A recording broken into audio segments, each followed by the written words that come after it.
Virgo moon and Virgo ascendant is Kanya Rashi and Kanya Lagna.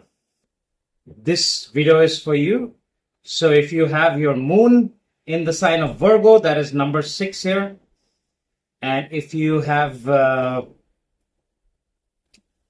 cluster of planets, if your ascendant is number 6, or if you have Jupiter, Saturn, Rahu, or Sun, or a cluster of like 3 to 4 planets in Virgo, you must watch this video because the time period I've mentioned here may be very significant for you. I'm going to mention a few dates as well where you need to be careful because those dates will be the trigger of could be the trigger of certain events in your life. Good or bad, we'll have to figure out from the strength of your natal chart and what Mahadasha and Antardasha you're going through. All right. So before we start, I'm going to quickly explain the difference between Virgo moon, whether your moon is here or your ascendant is here. So what is the difference? What is the difference between a moon sign, Virgo moon and Virgo ascendant? So moon is the significator of your feelings.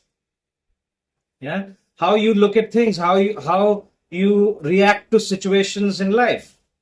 And ascendant is more of your body and your physical appearance and your constitution. So for example, change of place, we will see from the ascendant. Is your body moving to one city to another city? Is it or another country? All right. But we can also see it from the moon because the body can move without choice. Like, you don't have a choice, but your parents are calling you that you have to come and stay there with them and you cannot stay there. So the body is moving without the moon wanting to move, without your feelings. You're not feeling happy about moving. But when you are not happy in a place or you want to go somewhere else, which means the change of location is first happening from the moon, right? Your thoughts are becoming actions. All right. Also, a good way to look at it is anything psychological, anything to do with your feelings like depression. For example, Virgos, if a moon is afflicted, Virgo moon especially, you can have anxiety or OCD or, some disorders. Bulimia can be seen from there. Bulimia is also body, right? Eating disorders can be seen. And also extreme mental strength can be seen from the placement of moon and how strong it is. So similarly, from the ascendant, we will see physical pain, disease, any injuries to the body can be seen from the ascendant. Like difference between a software and a hardware.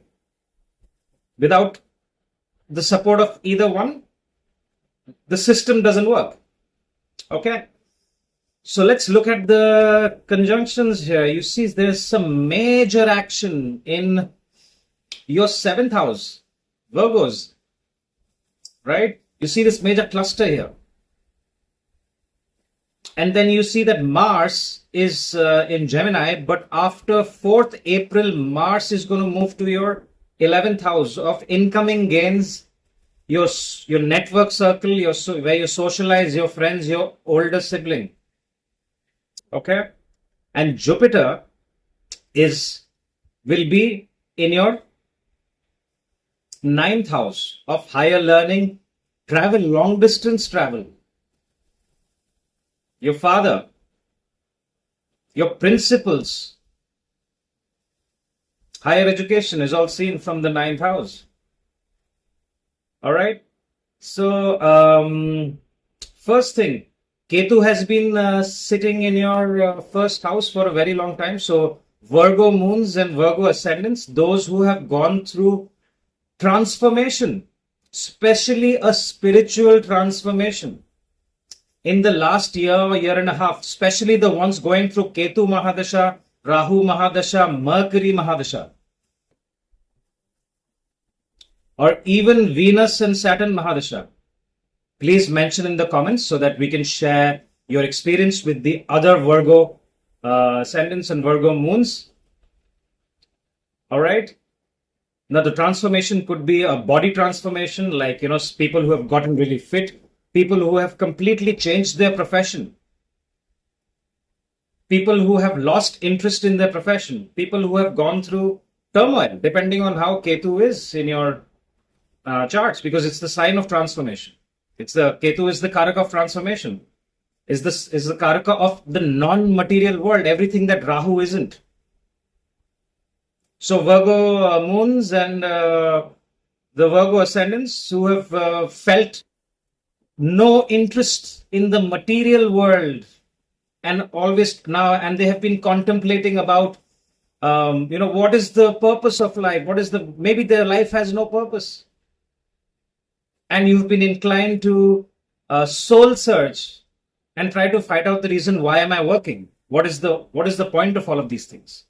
If you have had interest in spending time in solitude, interest in astrology, finding out about the unknown, tarot card reading, about the sequence, wondering about the sequence of events, please mention in the comments, because Ketu has caused all of these things in the last one year, 4 months, to be precise. Okay. So now in the 7th house, what is the 7th house? We need to look at what is happening. The 7th house is the house of your spouse, of your partner, your boyfriend, your girlfriend, your business partners. So the dates that I've mentioned here, so 2 dates you need to look out for. The first date that I'm going to give you is 14th of April.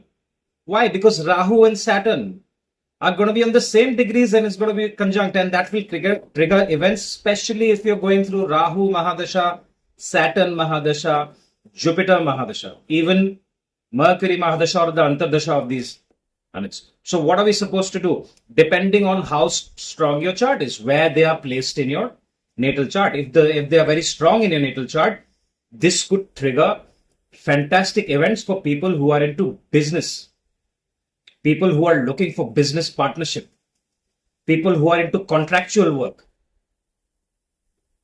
And the same thing can go sideways if those planets are not very well placed. If the conjunction causing planets, especially the planets I mentioned, Rahu, Saturn,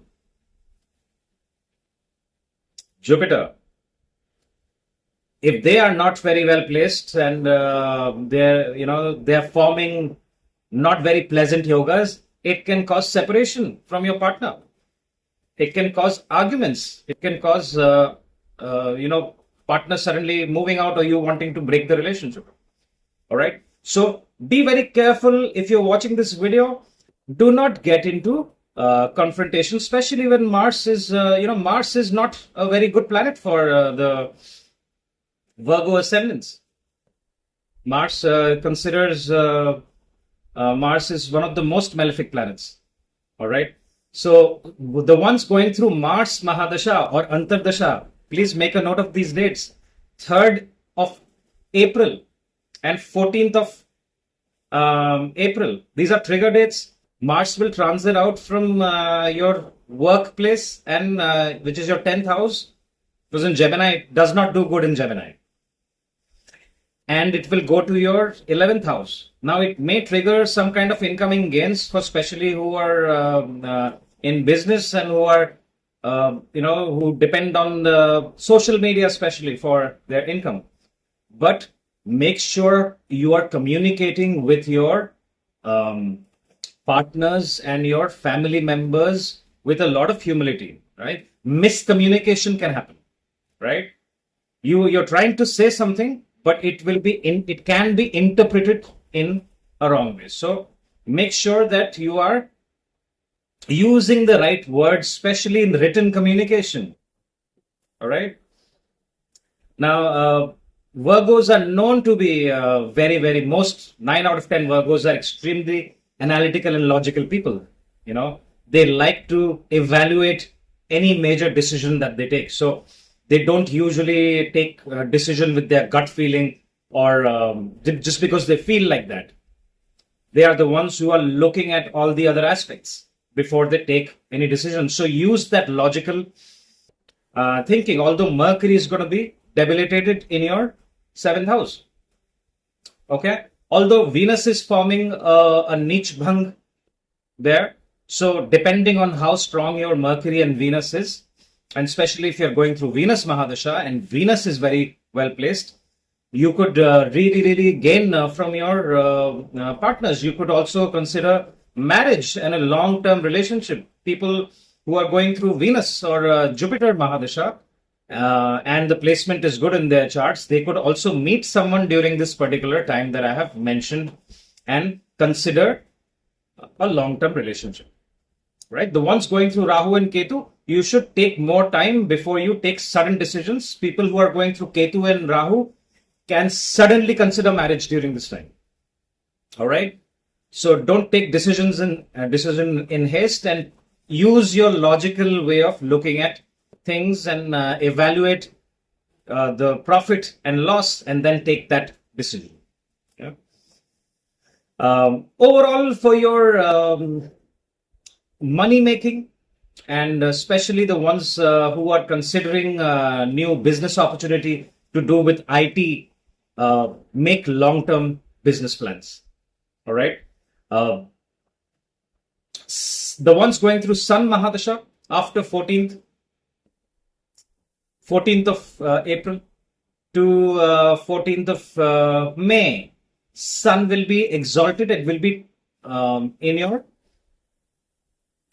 8th house. So again, the married ones, make sure that you're treating your in-laws with a lot of respect. There could be some kind of an issue in due to your in-laws, because your 8th house is getting a lot of action, although it is forming a Viparit Raj Yoga, your 12th Lord coming to your 8th house, and you can suddenly gain from foreign lands or some kind of an investment that you had made. All right. It could be inheritance as well. It could also be from some kind of a court case that gets resolved if the placement is good. But the idea is to be very humble and be spiritual. Wait for Ketu to transit out on May 8th, May 18th, the dates I have mentioned. Ketu and Rahu will both transit out, and that forms a very strong yoga after that time. So I have made a video for the Virgo ascendants for Rahu transit, which will happen after May 18th. So take a look at that video. I have made also another video for the Virgo ascendants for Saturn transit specially. So watch that video. Things that you should look out for. You should make sure that you are not being confrontational with your manager and your colleagues at work. There could be sudden change of profession, right? Because Saturn is the Karaka of profession, and Mercury is your Karaka of your profession, your career. They are going to be conjunct, and Saturn will be looking at your Jupiter, the third aspect. So long distance travel, make sure that you are making a good plan. If you're planning to travel outside, you're not getting in conflict with your gurus or teacher, the ones that are students. No conflict with your father. Wait for Jupiter to transit out, and that transit will be good because Saturn is looking at your Jupiter from the 7th house during this time that I've mentioned. Okay. Be more systematic, be more organized, and plan use this time for long-term planning about yourself, about your career, about how you look at your relationship. If you are making plans for your children, it's time to put a structure around it. Okay. That's pretty much it. Overall, I think the ones who have gone through a lot of turmoil in the last 1.5 years because of the Ketu transit, because some people may have lost a lot of money. Some people may have lost their loved ones.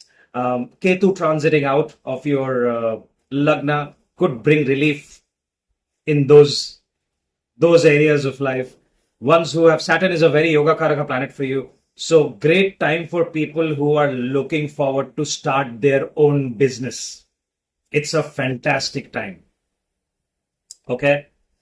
That's all I have for you. If you have any experiences to share, go ahead and share so that the other Virgo people can benefit from your experiences. If you like this video, hit the like button and share it with other friends and family of yours. And if you want a consultation, my information is right here. Thank you so much for your time. I will talk to you soon. Bye-bye.